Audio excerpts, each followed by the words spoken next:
ज़्यादा वैसे मामले ज़्यादा वो क्या कहते हैं कि पहले मैंने विशेषण बताया था, तो विशेषण में ये थी कि बहुत सारी चीज़ें समझने वाली थी और उसमें क्या था कि उसमें व्याख्यायित करने वाली बातें ज़्यादा थी। लेकिन पर्यायवाची और जो तत्सम दो विलोम है, इसमें कुछ बातें बताने योग्य हैं, अन्यथा ज़्यादा याद करने वाली हैं। जो आप बात कर रहे थे आपका, ठीक है, कि मतलब इसको मतलब कि ऐसा नोट्स मिल जाए जिससे हम लोग रटना शुरू करें। हम सोच रहे हैं कि जितने भी 6 टॉपिक हैं, तो 6 में से 6 टॉपिक का एक का तो मैं दे ही चुका हूँ, 5 के 5 टॉपिक का मैं एक साथ दे दूँ, है ना? और तब उसी में फिर थोड़ा बहुत टाइम लग रहा है। दूसरी बात ये है कि जैसे कि हमने पर्यायवाची में कुछ लिखे हैं, मैंने ज़्यादा नोट्स में लाया नहीं, एक पेज पढ़ा था, इसी में पढ़ा था, किताब में रखा था, तो वो आ गया है। तो उसमें क्या कहते हैं कि उसमें जैसे कि मैंने लिखा है चंद्रमा के नीचे पर्यायवाची मैंने लिखा, तो मैंने वो वाली पर्यायवाची छोड़ दिया। मैंने वो पर्यायवाची छोड़ दी जिन पर्यायवाची, जो पर्यायवाची शब्द आपको मालूम है, प्रचलित है, ज़्यादा सरल है, मैंने वो पर्यायवाची लिखने का प्रयास करी कि जो परीक्षा में आने की संभावना ज़्यादा है या विभिन्न परीक्षाओं में आते रहते हैं। जैसे प्रैक्टिस हम भी देखते हैं, दूसरा प्रीवियस ईयर पेपर हम भी देखते हैं, जैसे कोई भी पेपर हुआ, जैसे कल आप निजी सचिव का पेपर हुआ, ठीक है, तो हालांकि पूरा मैं नहीं देखा, ठीक है, हाँ, लेकिन मुझे उसकी ज़्यादा जरूरत नहीं है, मुझे एफपीएस की मैं तैयारी नहीं कर रहा, लेकिन अब पूरा मैं देखा भी नहीं हूँ, लेकिन मैंने उसको आधा शाम को मैंने देखा था, ठीक। तो ऐसे ही पेपर जब देखते रहते हैं तो उसमें पता चलता है कि विभिन्न परीक्षाओं में कैसे कैसे विकल्प, कौन कौन से प्रश्न, कौन कौन से शब्द ये आने की संभावनाएं ज़्यादा है, तो उस हिसाब से कुछ अनुमान रहता है। तो उस अनुमान के हिसाब से जो मुझे सबसे सही ज़्यादा लगे या इम्पोर्टेंट ज़्यादा लगे, उनको मैंने लिखने का प्रयास किया। अब व्याख्याओं में ये होता है कि जैसे मैं व्याख्याओं में करूं, जैसे चंद्रमा है, तो पर्यायवाची किसे कहते हैं, तो उसमें चंद्रमा में पर्यायवाची कहते किसे, मैं ये बात करूं, तो आप ये जान रहे हो कि पर्यायवाची का मतलब इसको क्या कहते हैं, समानार्थी शब्द, है ना? समानार्थी शब्द भी बोल लेते हैं, दूसरे इसको विपर्य शब्द भी बोलते हैं। मतलब एक ही पर्यायवाची शब्द, एक ही मतलब अर्थ वाले शब्द, तो इसको यदि हम परिभाषा में विभाजित करें कि जिन शब्दों के अर्थ समान, जिन शब्दों के अर्थ समान हो, उन्हें पर्यायवाची शब्द कहते हैं।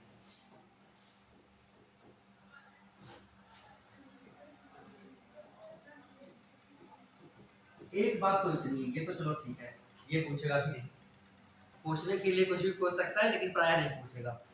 लेकिन दूसरी बात ये है कि ये पर्यायवाची बनते कैसे हैं, ये मैं क्यों बता रहा हूँ, ये मैं इसलिए बता रहा हूँ क्योंकि कुछ शब्दों की मैं व्याख्या इसी आधार पर, और वो व्याख्या मैं इसलिए करूंगा, रटने के लिए तो आप रटेंगे, है ना, लेकिन वो व्याख्या मैं इसलिए ही करूंगा क्योंकि उन व्याख्याओं से आपको वे शब्द याद होंगे, वैसे तो अपने मन से याद करें, तो उससे फायदा आपको मिलेगा, ठीक है।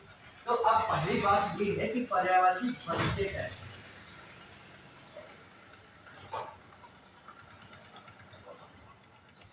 अब ये वाला जो प्रश्न है, इसका उत्तर ये है कि पर्यायवाची जो बनते हैं वो बनते हैं गुण के हिसाब से, कर्म के हिसाब से, तीसरी बात है कि स्थिति या अवस्था के हिसाब से, कर्म का मतलब कार्य, है ना, स्थिति या अवस्था के अनुसार। चौथी बात ये बनते हैं वंश के आधार पर, ये कम से कम पर्यायवाची बनने के आधार है।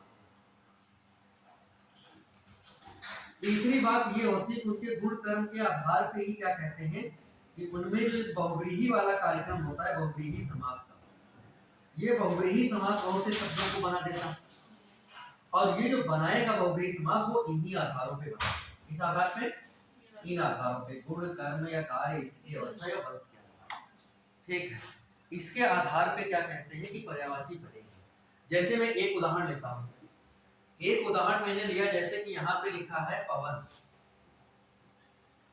और यहाँ पे लिखा है, मैंने लिखा हनुमान, क्या लिखा मैंने, ठीक है। अब ये दोनों देखो अलग अलग दिखती हैं, अलग अलग चीजें, ठीक। लेकिन ऐसा माना जाता है कार्य के अनुसार, वंश के अनुसार, कि हनुमान जो है वो पवन के पुत्र हैं। यदि मैं ये कर दूं पवन पुत्र, क्या कर दूं मैं, पवन पुत्र। अब मुझे ये बताइए कि बहुब्रीहि समास हो जाएगा, ये ठीक है, लेकिन बहुब्रीहि समास भी जो बनाएगा वो इन्हीं चार आधारों से, तो इसमें है क्या मामला, वंश का, वंश का मामला, ठीक है। तो ये पवन पुत्र जो बना है, तो इसका मतलब ये पर्यायवाची वंश के आधार पर। ऐसे ही पवन पुत्र, पवन सुत कर दूं मैं, पवन सुत भी वही तो बात की, सुत बने भी पुत्र होता है। तीसरी में बात कर दूं, जैसे कि मैं लिखूं बजरंग, क्या लिखूं मैं, सर जो अंजनी पुत्र भी कोई था वो भी इस वंश पे आ जाएगा, वही बिल्कुल वंश के आधार पे, अंजनी है ना। अब जैसे अंजनी पुत्र डायरेक्ट लिखो या तो अंजनी पुत्र हमने सीधा सीधा लिख दिया तो समझ में आ गया। अब इसी बात को संस्कृत के एक प्रत्यय ऋ प्रत्यय से मैं जोड़ दूं, अड़ प्रत्यय से आंजनेय, क्या कर दूं मैं, आंजनेय में कर दूं। आंजनेय का मतलब है कि अंजनी शब्द में, अंजनी क्या है, अंजनी शब्द है, इसमें मैं अड़ प्रत्यय जोड़ दूं, संस्कृत का प्रत्यय होता है, और जैसे ही मैं जोड़ूंगा तो वो आंजनेय शब्द बन जाएगा। ठीक, अब मैं अड़ प्रत्यय तो नहीं पढ़ा सकता, सारे प्रत्यय अड़ प्रत्यय घट प्रत्यय लिख प्रत्यय तो नहीं पढ़ा सकते, ठीक है, लेकिन इतनी बात तो मैं बता सकता हूँ कि इसमें जो है अंजनी शब्द से ही ये बना हुआ है आंजनेय, और अंजनी शब्द से आंजनेय बना हुआ है प्रत्यय, चाहे जो कोई प्रत्यय जोड़ के, मान लो अंजनी शब्द में कोई प्रत्यय जोड़ के आंजनेय शब्द बना हुआ है, इसका मतलब पवन पुत्र होता है। आंजनेय शब्द आपके सामने आ गया, आपको ध्यान में नहीं आ रहा है कि क्या हो सकता है, तो अंजनी शब्द ध्यान में आ रहा है, तो इतने शब्द से आपको क्लू मिल सकता है कि ये अंजनी यानी कि हनुमान की पर्यायवाची हो सकता है, क्योंकि अंजनी वाली बात मालूम है आपको कि हनुमान की माता का नाम है, ठीक है। तो इस आधार पे ये बात हो सकती है। तो कहने का मेरे मतलब ये है कि ये सारी चीजें होती हैं बजरंग, जैसे बजरंग लिखा है, ये बजरंग जो है स्थिति अवस्था के आधार पे, किसके आधार पे है, स्थिति के आधार पे। स्थिति अवस्था बजरंग क्या है, देखो बजरंग तो सामान्य रूप है, सामान्य शब्द है, ये क्या है, तद्भव का, क्या तद्भव है, तद्भव का। इसका तत्सम होता है वज्रांग, क्या होता है, वज्रांग। वज्रांग शब्द से बजरंग बना है, और इस वज्रांग का मतलब क्या होता है, मतलब ये होता है वज्र प्लस अंग, इन दो को जोड़ेंगे दीर्घ संधि से वज्रांग बन जाएगा, यानी कि इसका मतलब क्या हुआ, जिसका अंग वज्र का है, ये एक व्याख्या है, लेकिन इसका दूसरा व्याख्या है जिसके अंग पर वज्र का प्रहार हुआ था, ये भी अर्थ है, तो दोनों अर्थ है। तो प्रायः माना जाता है कि वज्र का प्रहार जो है हनुमान के ऊपर हुआ था, किसने किया था, इंद्र ने किया था, इंद्र का हथियार का ही तो नाम वज्र है, ठीक है, तो उसने वज्र का प्रहार हनुमान जी पर एक बार किया था। और हनु का मतलब होता है ठोड़ी, जो ठोड़ी है इसको संस्कृत में चिन्ह, अंग्रेजी में चिन्ह बोलते हैं, संस्कृत में हनु, संस्कृत में क्या बोलते हैं, हनु बोलते हैं, ठीक है, संस्कृत में हनु बोलते हैं इसको, जो ठोड़ी होता है।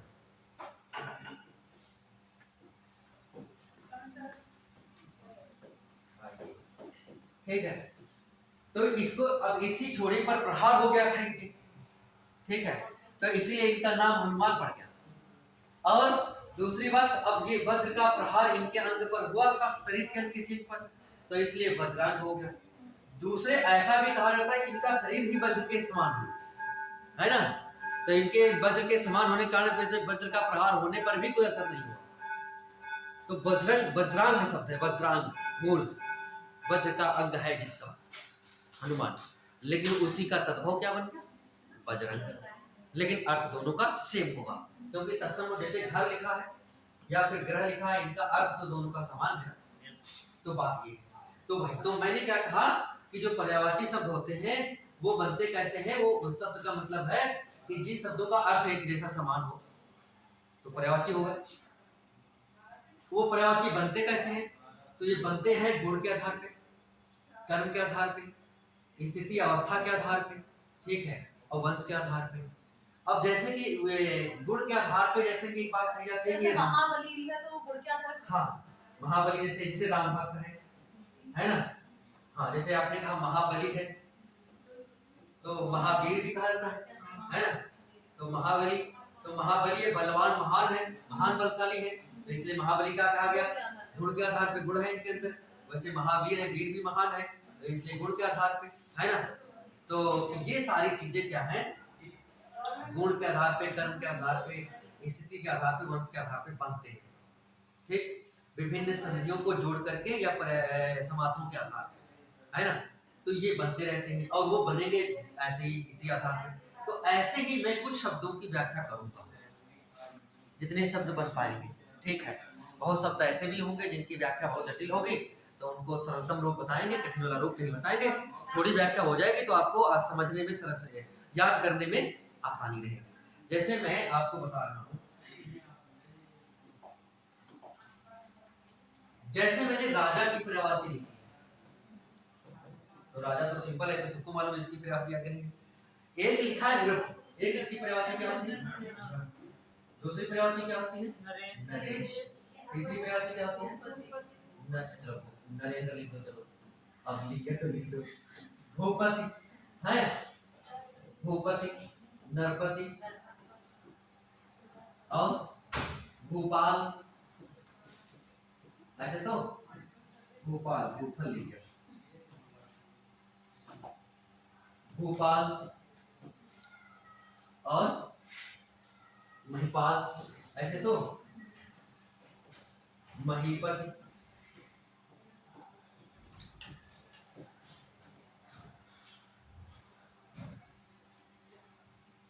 और भी होते। ठीक है, लेकिन मैं इतने पर मैं चर्चा करूं, सभी बने हुए हैं। ठीक है, देखो एक बात ये है कि नृ का मतलब होता है, नृ का मतलब होता है नर, ठीक होता है। जैसे पितृ का मतलब क्या होता है, जैसे पितृ का मतलब होता है पिता, होता है। मूल शब्द पितृ है, पिता उसका रूप है प्रथमा एकवचन। मूल शब्द नर होता है और उसका रूप बनता है नर, प्रथमा एकवचन।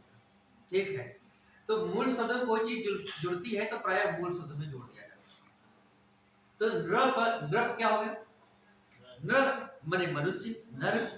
अब प का मतलब पालन करने, प का मतलब पालन करने वाला, यानी कि नरों का, मनुष्यों का पालन करने वाला, यानी कि नृपति हो गया। नृप लिखा है नृपति, नृपति भी हो सकता है, यहाँ लिखा नहीं तो क्या है ना, होता भी है। तो आप नृप या नृपति, नृप का मतलब होता है नृप यानी नरों का पालन करने वाला, और नृपति का मतलब होता है नरों को, नरों का पति। वैसे ही नृपति भी लिखा जा सकता है और दूसरे नृपति भी होता है। दूसरे क्या होता है, नरों का पति, यानी कि नरों का पति का मतलब है स्वामी, मालिक, तो राजा ही होता है। ठीक है, नरेश जैसे लिखा है तो नर प्लस ईश, ईश माने स्वामी, मालिक, राजा। ईश माने क्या होता है, ईश माने स्वामी या मालिक या राजा, ये तो होगा। तो यानी कि नरों का ईश, नरों का स्वामी कौन होगा, राजा को कहते हैं। वैसे नरेंद्र, नरों का इंद्र, नर प्लस इंद्र माने भी राजा के अर्थ में लिया जाता है, नरों का राजा। ठीक है, वैसे भू माने भूमि, पृथ्वी, और पति माने स्वामी, भूमि का पति नहीं राजा। वैसे ही ये नरपति था, वैसे ये भूपाल लिखा है, भूपाल, पाल माने पालन करने वाला, अब भू माने भूमि, भूमि का पालन करने वाला है राजा। ठीक है, मही, मही का मतलब पृथ्वी होता है, मही का मतलब क्या होता है, हालांकि मूल शब्द है मही।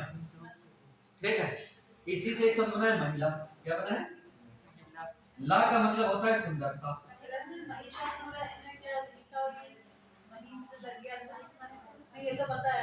चलो महिषासुर की भी बात कर लेंगे, महिषासुर की भी बात कर लेंगे, है ना। जैसे लिखा है महिला, तो ला का मतलब होता है लावण्य, क्या होता है, लावण्य, और लावण्य का मतलब होता है सुंदरता। ठीक है, यानी कि मही की सुंदरता, धरती की सुंदरता क्या है, महिला, जो महिलाओं को, स्त्रियों को माना जाता है धर्मशास्त्र में। ठीक है, इसलिए उनको महिला कहा जाता है। तो मही असली अर्थ होता है, मही भी प्रयोग कर लेते हैं कभी कभी, तो शुद्ध शब्द में वैसे मेरे समझ से लिखा जाना चाहिए महिपाल, क्या लिखना चाहिए, लेकिन कभी कभी ऐसे भी लिख लेते हैं, तो ऐसे भी लिख ले तो अर्थ पर्यायवाची लिखी वही मान जाए, है ना। तो बात है जैसे ये लिखा है महिपाल, तो पाल में पालन करने वाला, मही में धरती, धरती का पालन कौन करता है, तो राजा ही करता है। महा इंद्र हो जाएगा। तो महेंद्र प्राय जो है, महेंद्र भी राजा को मान सकते हैं, लेकिन महेंद्र प्राय इंद्र की मान जाती है ना। महेंद्र भी राजा की मान जाती है कि महान इंद्र, वैसे महान इंद्र तो मुख्यतः इंद्र की पर्यायवाची मानी जाती है मुख्यतः, ठीक है। तो वो तो इंद्र की पर्यायवाची इसमें नहीं रहती है। तो फिलहाल मेरे कहने का मतलब मही में धरती, अब मही का ही डायरेक्ट पूछ ले धरती के पर्यायवाची, मैं पढ़ तो राजा के रहा और लेकिन पूछ ले आपकी धरती के पर्यायवाची, और धरती को क्या लिखे मही, तो मही मैंने क्या होता होगा धरती, मही होगा झूठी, ठीक है। मही का मतलब धरती, ठीक है। और पाल में पालन करने वाला है, धरती का पालन करने वाला अर्थात राजा, और ये भी महीपति यानी कि धरती का पति स्वामी, तो राजा नृपति वो हो गया, ठीक है। तो अब इसकी चर्चा कर ले महिषासुर की। मैं आपको बताना चाहता हूँ महिष जो शब्द होता है उसका मतलब होता है भैंसा, और महिषी शब्द होता है उसका मतलब होता है भैंसी, भैंस, ठीक है। तो ठीक है, भैंसी, भैंसी, ठीक है, इसका मतलब होता है भैंस। इतनी बात समझ गए होंगे, है ना। महिष का मतलब भैंसा और महिषी का मतलब भैंस, ये संस्कृत महिष्मती होता है तो उसका वही मतलब महिष्मती, तो महिष मींस तो ऐसा, हाँ। मती मींस महिष्मती, तो ऐसा कोई मोटा तगड़ा हो, मोटा तगड़ा हो महिष्मती किसी स्त्री को ऐसे थोड़ा कहा जाएगा। बाहुबली में महिष्मती बोलते हैं, साउथ का ऐसा याद आ गई। हाँ, तो वो फिर भैंस की तरह बहुत तगड़ा तंदुरुस्त लंबा चौड़ा कुछ होगा मामला, है ना, तो इसलिए बोला जाता होगा। तो पहले मतलब ये महिष्मती का मतलब भैंस की तरह ताकतवर, जैसे औरतों को बहुत मोटी औरत को तो बहुत नहीं देते हैं, हाँ लड़का भी कोई मूल को तो बोल देते हैं भरते हो पूरे लंबा चौड़ा हो, दूसरा मूर्खता के अर्थ में, है ना, मूर्खता के अर्थ में बैल, हाँ। तो कहने का मतलब ऐसे ही कुछ हो, है ना। तो कहने का मतलब ये है कि अब महिषासुर क्या होगा, वो असुर जो राक्षस था वो भैंसा का रूप धारण कर गया, तो इसलिए वो महिषासुर हो गया, है ना। तो ये हो गया राजा की पर्यायवाची। अभी जैसे मैंने लिखा यहाँ पे चंद्रमा की पर्यायवाची, अब चंद्रमा की पर्यायवाची को बहुत सारी होती जानते ही हो। तो चंद्रमा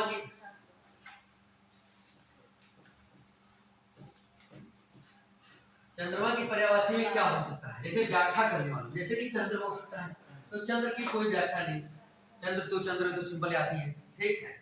इंदु की कोई विशेष व्याख्या नहीं, विधु की कोई विशेष व्याख्या नहीं, ठीक है। शश की भी कोई विशेष व्याख्या नहीं, ये याद करने वाली चीजें। शशांक में हो सकता है, हाँ राकापति राकेश, है ना, मयंक, कलानिधि सर, इसका भी हो सकता है, बिल्कुल मयंक और कलानिधि, रजनीश और हिमकर, हिमकर, हिमकर, हाँ हिमांशु हिमकर,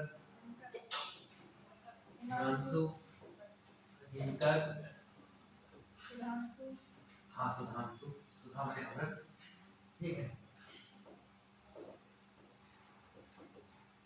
जैसे इसमें से, तो इसमें से कुछ पर्यायवाची बने हैं, कुछ नहीं भी बने हैं। जैसे ये वाले जो चीजें हैं इसमें कोई विशेष वो नहीं है, इसमें कोई विशेष इसको तो याद करना पड़ेगा, है ना। लेकिन शशांक में हो सकता है, सस का मतलब होता है सस प्लस, ठीक है। सस जो होता है, सस का मतलब वैसे शशक एक शब्द होता है, शशक मैंने खरगोश, ठीक है। लेकिन प्रायः जो है माना ये जाता है कि खरगोश की तरह है, क्या कहते हैं, जैसे उसके कान होते हैं, शीतल ठंडा खरगोश माना जाता है, तो उसी अर्थ में ठंडे के अर्थ में लिया जाता है, ठीक है। तो जिसके अंक मैंने और दूसरी बात ये है कि इसको जो है शिव के अर्थ में भी लिया जाता है, शिव के अर्थ में, ठीक है। यानी कि जो शिव की गोद में या उनके ऊपर खेलता है वो शशांक है, तो इसलिए यहाँ पे शशि शिव के अर्थ में प्रायः ले लिया जाता है। और तब उसके बताता है अंक का मतलब कई अर्थ होते हैं, अंक का मतलब यहाँ पे क्या होगा, गोद, गोद मतलब चिपकाने वाला नहीं, गोद मतलब बच्चे खिलाने वाला, लैब, है ना। तो इसलिए जो शिव के अंक में है विराजमान, यदि गोद में नहीं सिर में, ठीक है। वैसे तो उसमें चंद्रशेखर ज्यादा आता है, लेकिन फिर भी तो वो शशांक के अर्थ में इसकी व्याख्या इतनी हो सकती है। राकेश में इसमें व्याख्या अच्छा हो सकता है स्पष्ट रूप से, ये एक राका और प्लस ईस। राका का मतलब क्या होता है? रात, वैसे मध्य रात है ना। वैसे राका असली में जो कहा जाए तो अमावस्या की रात को राका बोलते हैं। वैसे तो रात है, वैसे तो राता नहीं, वैसे रात। राका माने रात, रात की पर्यायवाची राका हो गई। और वैसे असली बिल्कुल बहुत अर्थ, क्योंकि पर्यायवाची वही शब्द होते हैं जो एक दूसरे के समान अर्थ वाले होते हैं, लेकिन फिर भी इनमें कुछ तो मूल अंतर होता ही है। ठीक है, एक दूसरे के बिल्कुल पर्यायवाची कभी नहीं होते, लेकिन हाँ तभी माने जाते हैं वो सब एक दूसरे के अर्थ वाले। तो राका प्रायः बोलते हैं जो अमावस्या की रात होती है उसको राका बोलते हैं। अब पूर्णिमा की रात को कुहू बोलते हैं। क्या बोलते हैं? कुहू। यहाँ पे बात ये आ गया तो मैं बता रहा हूँ, ये बोलते हैं पूर्णिमा की रात को, पूर्णिमा को रात को कुहू बोलते हैं, और ये अमावस्या की रात को राका बोलते हैं, अमावस्या। मान लिया कि ये बात आपके एक शब्द में आ जाए कि अमावस्या की रात को क्या बोलते हैं, अनेक शब्दों के लिए एक शब्द में, तो अमावस्या की रात को राका बोलते हैं, और पूर्णिमा की रात को कुहू बोलते हैं, और मध्य रात्रि को निशीथ बोलते हैं। मध्य रात्रि को क्या बोलते हैं? आधी रात्रि को निशीथ बोलते हैं। निशीथ है ना, मध्य रात्रि को निशीथ बोलते हैं। तो कुछ ऐसा है ये मामला। तो यहाँ पे ये हो गया। तो राका और इस वजह स्वामी रात का राजा कौन माना जाता है? चंद्रमा है ना। तो वही राकापति हो गया। कहाँ पे लिखा था ये वाला? तो राकापति भी वही कर लो। अब राकेश राकापति हो गया। मयन, इसकी भी कोई विशिष्ट व्याख्या नहीं, लेकिन थोड़ी व्याख्या है, लेकिन ज्यादा नहीं। रजनीश, वो तो वही हो गया। रजनीश में क्या हो गया? रजनी और प्लस इस, और रजनी मैंने रात, ये पर्यायवाची याद रखना है। रात की पर्यायवाची क्या? रजनी। रजनी मैंने रात और इस मैंने उसका पति, रात का पति यानी कि चंद्रमा। हिमांशु, हिम मैंने बर्फ, हिम मैंने बर्फ, तो हिम मैंने बर्फ होगा तो यानी कि शीतल, चंद्रमा को शीतल माना जाता है, और सूर्य को तो तक ही जलता हो। ठीक है, तो चंद्रमा शीतल है, तो यानी कि हिम अंश, अंश मैंने होता है किरण, जिसके किरणें शीतल है। तो चंद्रमा की किरणें क्या होती है? धूप। तो धूप तो वैसे भाप बहुत गर्म होता है, और चंद्रमा की किरणें क्या है? चांदनी। तो चांदनी क्या होगी? ठंडी होती मानी जाती है। ठीक है, तो इसलिए हिम अंश, अंश का मतलब किरण, यानी जिसकी किरणें ठंडी है, अर्थात वो क्या होगा? चंद्रमा होगा। हिम कर, हिम माने बर्फ को करने वाला, बर्फ को करने वाला। तो प्राय जब चंद्रमा वाले होगी ठंडी में तो भी बर्फ ज्यादा होगी, और वैसे तो धूप होगी तो बर्फ कहाँ होगी? तो हिम को करने वाला मालूम प्राय क्या माना जाता है? चंद्रमा। ठीक है, तो ये चीजें होती हैं इसमें। तो ऐसी स्थिति में जैसे कि औषधपति भी कभी कभी इसको कहा जाता है। क्या कहा जाता है? औषधपति। औषधपति में इसको क्या मतलब होता है कि औषधि नाम पति, यानी कि चंद्रमा को औषधपति, औषधियां जितनी हैं उन औषधियों का पति कहा जाता है चंद्रमा को। और इसीलिए क्या कहते हैं कि ये चीज होता है, इसीलिए इसको सुधांशु भी बोलते हैं। इसीलिए क्या बोलते हैं इसको? सुधांशु बोलते हैं। सुधांशु का मतलब एक शब्द है सुधा और प्लस एक शब्द है अंशु। ठीक है, सुधा माने अमृत, अमृत की पर्यायवाची हो गई। ठीक है, और अंश का मतलब किरण, यानी कि जिसके किरण अमृत है। शरद पूर्णिमा के दिन अमृत बरसता है।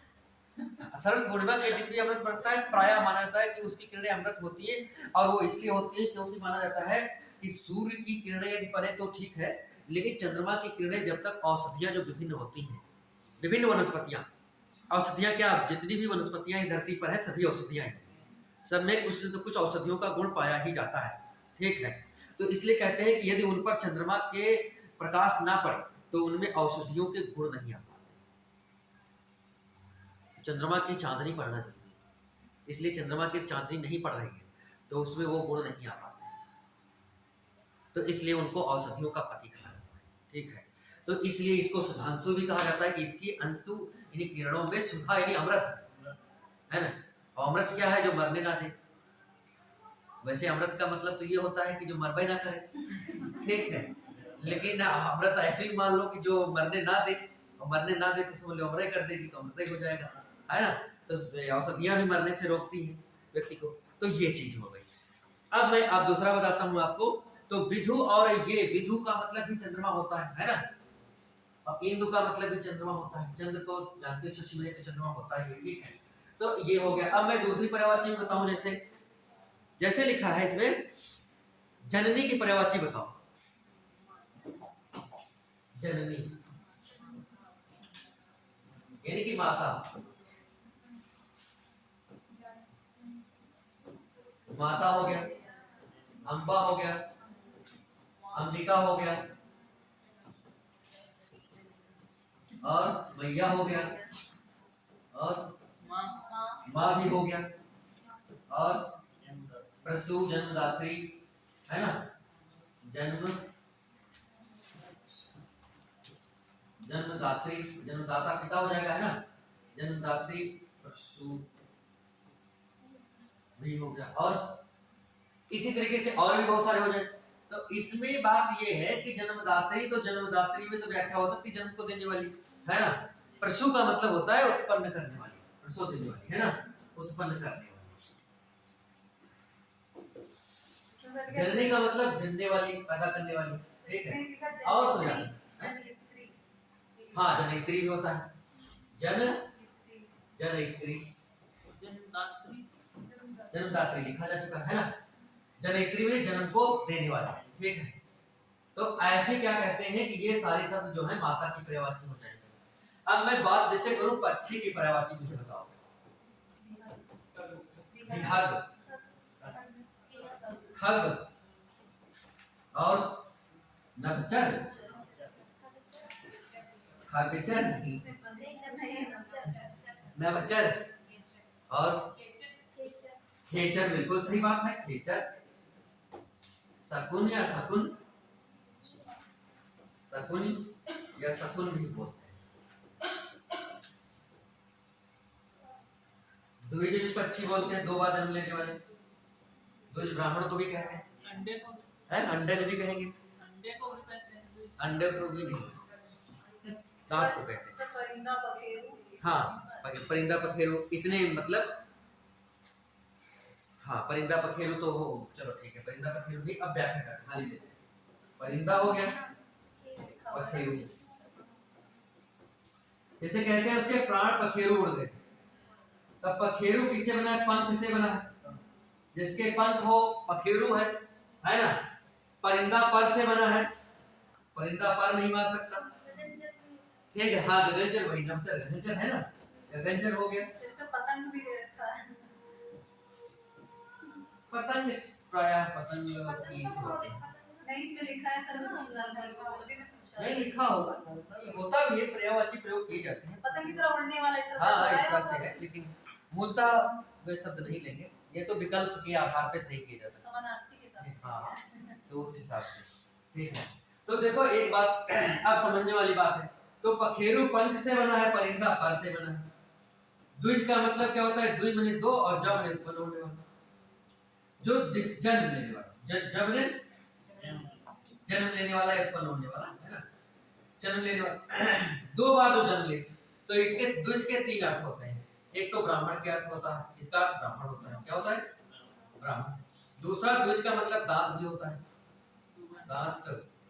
और दूसरा द्विज का मतलब पंछी भी होता है, पंछी। क्यों? द्विज का मतलब 2 बार जो जन्म ले। हाँ, तो पहले अंडे के रूप में जन्म होता है, और फिर अंडा फूटक तब निकल आवत, है ना। तो क्या हो जाते हैं, 2 बार जन्म हुआ, एक बार अंडे के रूप में, एक बार वैसे, ठीक है। तो ये द्विज कहलाते हैं। और द्विज ब्राह्मण को भी कहते हैं, उसका भी 2 बार जन्म होता है। एक बार तो सामान्य रूप से जैसे मनुष्य जैसे सभी प्राणी पैदा होते हैं, और दूसरा एक बार जब उसका जनेऊ संस्कार, यज्ञोपवीत संस्कार होता है। जब यज्ञोपवीत संस्कार होता है तो उसका दूसरा जन्म माना जाता है, ठीक है, माने जाने के बाद, ठीक है। तो इसे अब माने जाने के हिसाब से सब है पर्यायवाची। तो दूसरे बार जन्म होता है, और ब्राह्मण के लिए यज्ञोपवीत संस्कार अनिवार्य है। अन्य वर्णों में क्षत्रिय और वैश्य के लिए ऐच्छिक है, इच्छानुसार है। शूद्र के लिए विधान नहीं है, मनुस्मृति के अनुसार, ठीक है। तो शूद्र के लिए यज्ञोपवीत संस्कार का विधान मनुस्मृति में नहीं। 3 के लिए विधान है। ब्राह्मण का यज्ञोपवीत 5 साल की उम्र में होना चाहिए, क्षत्रिय का 8 साल में, और वैश्य का 12 साल में और किसी का नहीं, ठीक है। लेकिन अन्य का ऐच्छिक है, चाहे तो करे, लेकिन ब्राह्मण के लिए अनिवार्य है। जब तक ब्राह्मण का यज्ञोपवीत संस्कार नहीं हो जाता तब तक कि वो कोई भी धार्मिक अनुष्ठान नहीं कर सकता, तब तक वो ब्राह्मण ही नहीं है, ऐसे समझो। ये हम नहीं कह रहे, ये मनुस्मृति में लिखा है फिलहाल में। तो वो दो बात है, दूसरी बात माना जाता है यज्ञोपवीत संस्कार। और द्विज दास के भी होते हैं, दास एक बार दूध वाला और एक बार अन्न वाला, दूसरी बार जन्म होता है ना। तो भी दूध हो गया। अब पंछी समझिए बात हो ही गई, तो दूध हो गया। अब मैं बात करता हूँ सतुन और सतुन, ये तो याद करने वाली चीज, इसकी कोई विशिष्ट व्याख्या नहीं। खेचर है, ख माने होता है संस्कृत में आकाश, क्या होता है? ख माने आकाश। अब इसी का होता है ख का सप्तमी एक वचन का रूप, जैसे राम में होता है वैसे खे होता है। खे माने आकाश में, और चर माने विचरण करने वाला। आकाश में जो विचरण करे वो क्या हो गया? नर माने आकाश, चर माने विचरण करने वाला, यानी आकाश में विचरण करने वाला। ख माने आकाश, ख माने आकाश, ग माने गमन करने वाला, ग माने गमन करने वाले, यानी आकाश में गमन करने वाला अर्थात पक्षी। विह माने आकाश, विह माने क्या होता है? आकाश, विह माने आकाश, और ग माने गमन करने वाला, विह माने आकाश, आकाश में गमन करने वाला, यानी विहग यानी पक्षी, है ना। तो ये पर्यायवाची है। अब बात ये है कि मैं इतनी व्याख्याएं बता रहा हूँ, इनमें से पहली बात तो ज्यादातर आपको मालूम है, पढ़ते ही। अब व्याख्या जितनी ज्यादा हो पाए, जिसमें ज्यादा चर्चा हो पाए, उतना ज्यादा याद हो पाएगा, है ना। तो इसके लिए टाइम बहुत चाहिए, तो इसके लिए लेकिन याद तो करना पड़ेगा। कुछ व्याख्याएं मैं बता रहा हूँ आपको, जितना टाइम मिलेगा, है ना। तो पहले तो व्याख्याएं सबकी एक बार करूंगा।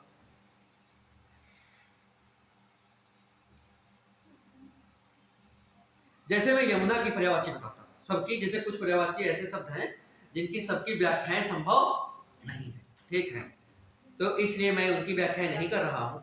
जैसे इसमें बाण की पर्यायवाची लिखा है, बाण की पर्यायवाची सर लिखा है, ईसु लिखा है, आशुक लिखा है।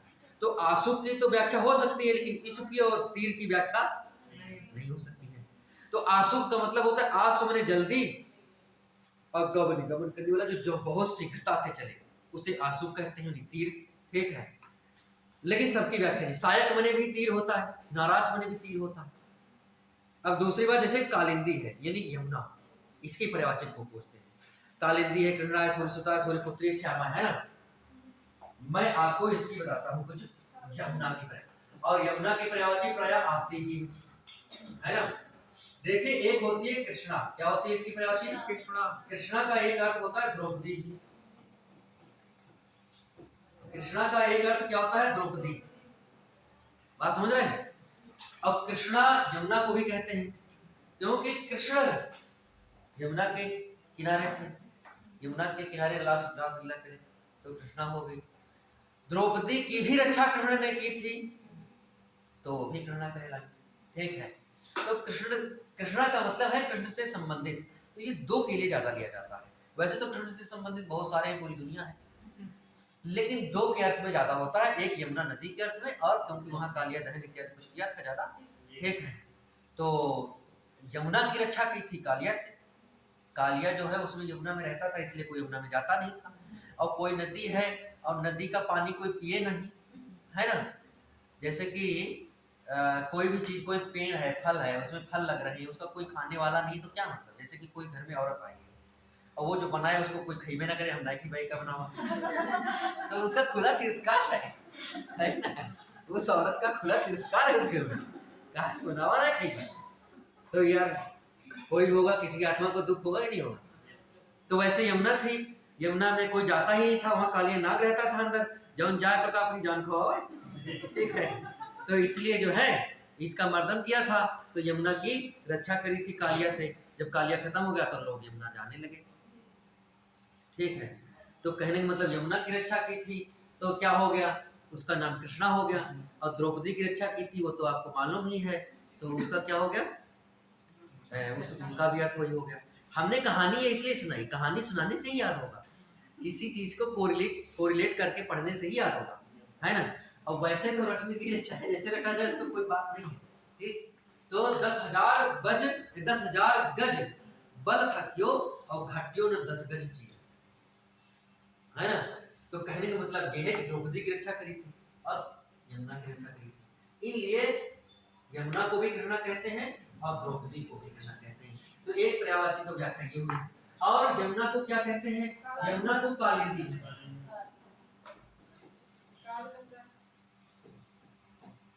संभवतः यह कालिंदी कालिया नाग से ही संबंधित है, लेकिन इसकी मुझे स्पष्ट कोई प्रमाणिक व्याख्या पढ़ने को नहीं मिली, इसलिए मैं बोल नहीं रहा हूँ। लेकिन हाँ ऐसे समझ लेना कालिंदी, हाँ कालगंगा होता है, ठीक है। तो कालिंदी ये जो है इसको ऐसे समझ लेना है कि ये कालिया जो नाग रहता था कहाँ रहता? कालिंदी यमुना में। तो मान लो कि कालिया नाग वाला कालिंदी यानी कि यमुना कालिंदी कूल कदम के डार, है ना। जो खग हाँ तो बसेरो करो अब मिली कालिंदी कूल कदम के डार। किसने लिखा बताओ? रसखान। रसखान कबो इन आँखों सो ब्रज के बनवाद कड़ाल बिहारी। तो रसखान ने लिखा कालिंदी कूल यानी कालिंदी के किनारे जो कदम के वृक्ष हैं, मैं उन्हीं वृक्ष की शाखाओं पर ही निवास किया करूं यदि मैं अगले जन्म में पक्षी बन जाऊं तो। मान लिया कि और कहते ये हैं कि मेरा तो कोई अगले जन्म पे कोई बस तो है नहीं भाई, पता नहीं भगवान तुम आपकी इच्छा जैसा बनाए दो, लेकिन मान लिया तो बनायो पक्षी बनायो तो है ना।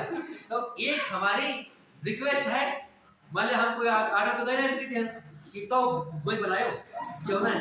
तो भाई एक रिक्वेस्ट है, विनती है कि पक्षी ऐसा वाला बनाना कि जो कालिंदी यानी यमुना के किनारे जो कदम के वृक्ष हैं मैं उन्हीं पे रहा करूं और मेरी कोई इच्छा नहीं, है ना। मतलब भक्ति की पराकाष्ठा देखिए, इसे भक्ति काल के कवि कहते हैं, ठीक है। फिलहाल में काव्य तो काव्य है ना। अब काव्य इतनी शक्तिशाली चीज है कि काव्य किसी के मनोभाव को एकदम मोड़ सकती है, एकदम जीवन बदल सकती है, शब्द का ही तो प्रभाव है ना। तो वही बात है, फिलहाल में उस पर नहीं जाएंगे। कालिंदी के अलावा क्या होता है? सूर्य सुता सूर्य, हाँ सूर्य सुता अर्कजा, बहुत सही, इनकी तो बात होगी जाएगी। रवि तनया, रवि तनया, ठीक है। तरणि तनुजा, बहुत सही, तरणि तनुजा तक तमाल पर बहुत सारे है ना। यम पुत्री है ना, नहीं यम भगिनी, यम भगिनी पुत्री नहीं, यम भगिनी, हाँ भगिनी होगा, पुत्री नहीं। क्या बताया था आपने? यामिनी नहीं, यामिनी तो रात होता है, यामिनी में रात क्यों होता है इसी बात करेंगे। यामिनी नहीं, दामिनी, दामिनी, दामिनी बिजली, यामिनी रात, है ना। अब देखो मैं अब बात करता हूँ, लिखा है अब और भी है, इतने ध्यान आए उस पर चर्चा करते हैं। देखो जो सूर्य है, ये सूर्य भगवान है, इनके सारथी का नाम अरुण है। अरुण जो है वो विकलांग है, ठीक है, क्या है? विकलांग है। अरुण के भाई गरुड़ थे, गरुड़ बहुत बलशाली थे, तो ये किसकी सेवा में पहुंच गए? ये विष्णु भगवान की सेवा में पहुंच गए, ठीक है। और ये अरुण जो थे इनके भाई वो थोड़ा विकलांग थे, ज्यादा कर नहीं पाते थे, तो सूर्य के सारथी बन गए। क्या बन गए? सूर्य के सारथी बन गए। और सूर्य के अरुण का मतलब लाल भी होता है, लाल इसलिए होता है कि सूर्य जब निकलता है तो लाल दिखाई पड़ता है, तो कोई भी आएगा तो सारथी पहले दिखाई देगा, तो लगता है कि अरुण जो है वो सारथी है, वही दिखाए तो उसका रंग लाल है, इसलिए अरुण का मतलब लाल ही मान लिया जाता है, ठीक है। और सूर्य के सारथी हैं अरुण, सारथी मैं यहाँ पे लिख दूं सारथी, ठीक है।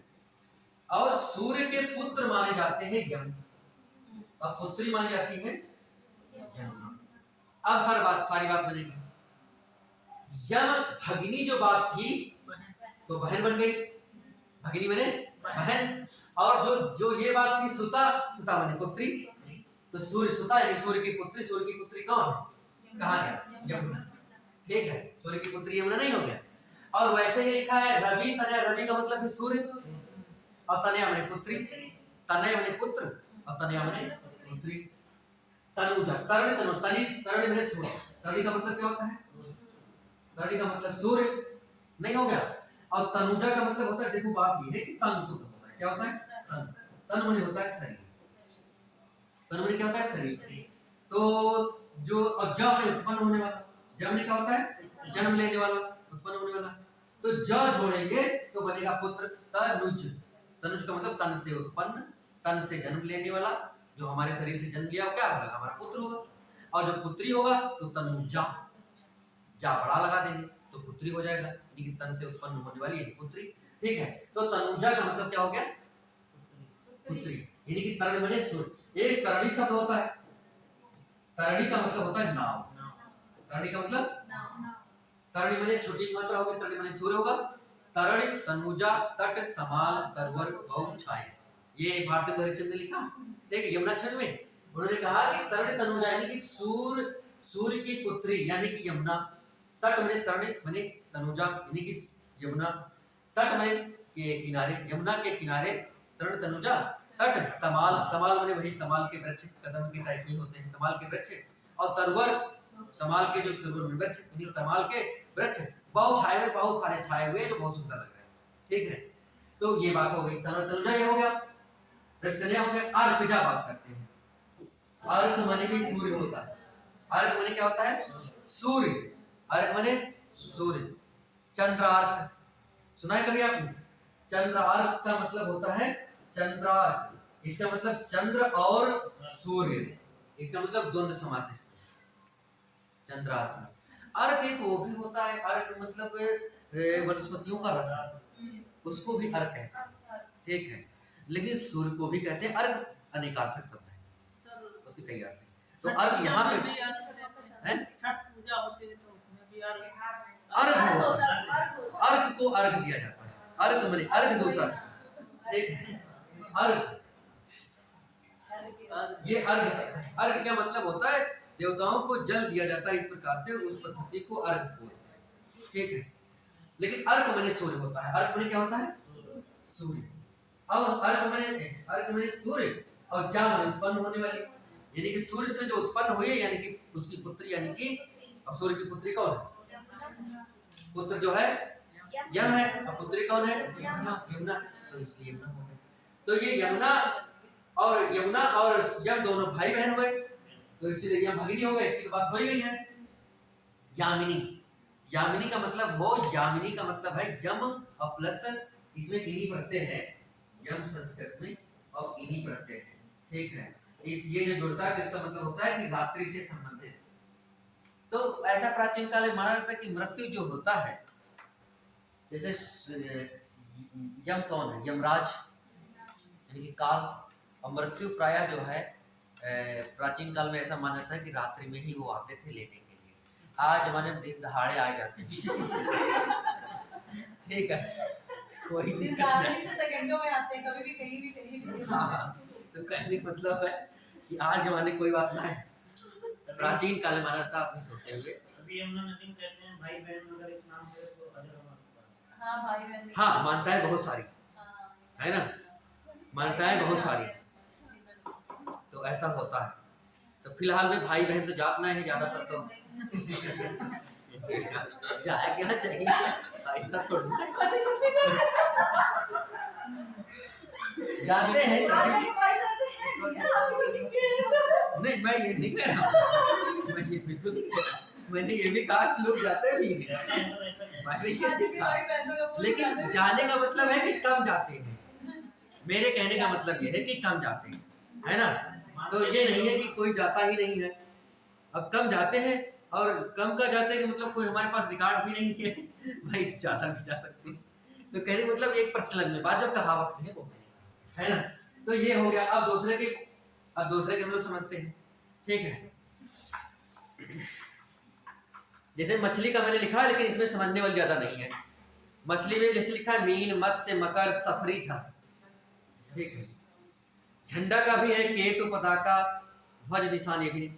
हाँ, कामदेव का समझने योग्य है। ठीक है, इसमें कामदेव का समझने योग्य है। इसमें देखो कामदेव, और कामदेव की पर्यायवाची आती भी वो है ना। तो कामदेव में पहले तो हो गया अनंग। क्या हो गया अनंग? अनंग मार, मदन, मनमथ, बहुत सही, मनमथ, मकर ध्वज, कुसुम शर, मकर ध्वज, मयन, कुसुम शर, पुष्प कुसुमाकर, कुसुमायुध, पुष्प धनवा, हाँ, कुसुम सर, कुसुमायुध, कुसुमेश कुसुम सर, केतन, केतन ही इसमें जो अर्थ बड़े बड़े दिख रहे हैं ना, ये समझने वाले हैं। कुसुम शर, कुसुम सर, कुसुमायुध, दिशा में आता नहीं, कंदर्प भी कहते हैं। बिल्कुल, कुसुमायुध और पुष्प धनवा जो लेख लिखे थे।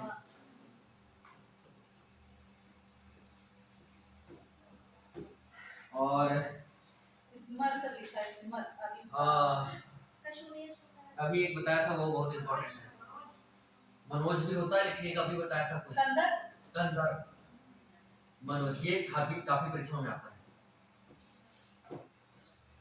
तो इसी तरह से उनका कंदर अगणित कहा जाता है। महादेव की भी लाइन आती है ना, हाँ हमेशा हाँ निशान हाँ, उसी की आती है। इसी आती है। ठीक है, अभी कैसे आएगी पता चलेगा। स्टार्ट सर वही कुछ है। हाँ, और कंदर पे एक और भी मनसिज, ये सर लिखा है मनसिज। पंचशर सर लिखा है। हाँ पंचसर भी होता है मनसिज, मनोज तो हो गया है ना। सर एक मीन के होता है। हाँ, नील के मकर ध्वज, हाँ ये भी लिख लो, मकर ध्वज या नील के, है ना, नील के, केतन स्मर स्मर, इसमें होता है केतन सर केतन, सर मार का अर्थ क्या हो जाएगा? यहाँ पे मार भी दे रखा है नाम दे में। मार, मार का मतलब बड़ा छोटा वर्ड है। अर्थ क्या निकला होगा? मदन मार कीनी हम लुंजय, यह उद्धव कहियो माधव सौ, सूरदास लिखते हैं मदन मार कीनी हम लुंजय। ठीक है, और भी बहुत सारे हैं। सर ये मकर ध्वज लिखा है। मकर, मकर